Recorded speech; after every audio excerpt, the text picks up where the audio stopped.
এবার ভারতীয় অস্ত্র কারখানার এক কর্মচারীকে প্রেমের ফাঁদে ফেলে সামরিক বাহিনীর সংবেদনশীল তথ্য হাতিয়ে নিল পাকিস্তান।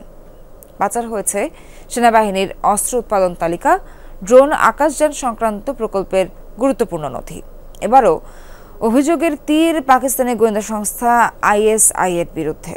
গুপ্তচর বৃত্তির অভিযোগে 2 ব্যক্তিকে গ্রেফতার করেছে নিরাপত্তা বাহিনী। এর আগে ভারতের নৌঘাঁটিটির তথ্য হাতিয়ে নেয়ার অভিযোগ ওঠে পাকিস্তানের বিরুদ্ধে।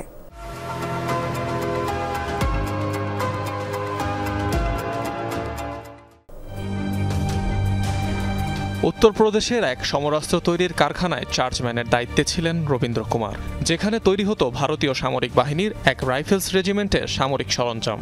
এছাড়াও কারখানাটিতে চলছিল সেনাবাহিনীর ড্রোন, আকাশযান সংক্রান্ত একাধিক প্রকল্পের কাজ। গুরুত্বপূর্ণ এই স্থাপনার সংবেদনশীল তথ্য হাতিয়ে নেওয়ার অভিযোগ উঠেছে পাকিস্তানের বিরুদ্ধে। নারী গুপ্তচরকে ব্যবহার করে তথ্য পাচারের এমন অভিযোগ দেশটির প্রভাবশালী গোয়েন্দা সংস্থা ইন্টার সার্ভিসেস ইন্টেলিজেন্স ISI এর বিরুদ্ধে।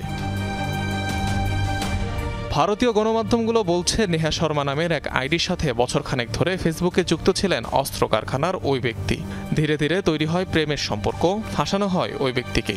এক পর্যায়ে হোয়াটসঅ্যাপে অর্ডিন্যান্স ফ্যাক্টরির তথ্য চাওয়া শুরু করে ওই পাকিস্তানি গুপ্তচর। বলা হচ্ছে, হানি ট্র্যাপের মাধ্যমে ওই কারখানার রিকুইজিশন লিস্ট, অস্ত্র উৎপাদন সংক্রান্ত নথি, ড্রোন, আকাশযান সংক্রান্ত প্রকল্পের সংবেদনশীল তথ্য আদান প্রদান করা হয় তাদের মধ্যে। এমনকি তথ্য পাচারের বিনিময়ে মোটা অঙ্কের টাকাও দেওয়া হতো ওই কর্মীকে। এসব অভিযোগের প্রমাণ হাতে পেয়েছে তদন্তকারীরা। আটক করা হয়েছে মূল অভিযুক্ত সহ আরও একজনকে।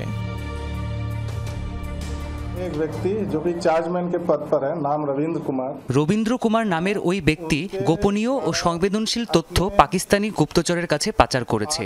ATS এর সত্যতা পেয়েছে। তাকে প্রাথমিক জিজ্ঞাসাবাদ করা হয়েছে, বিস্তারিত তদন্ত চলছে।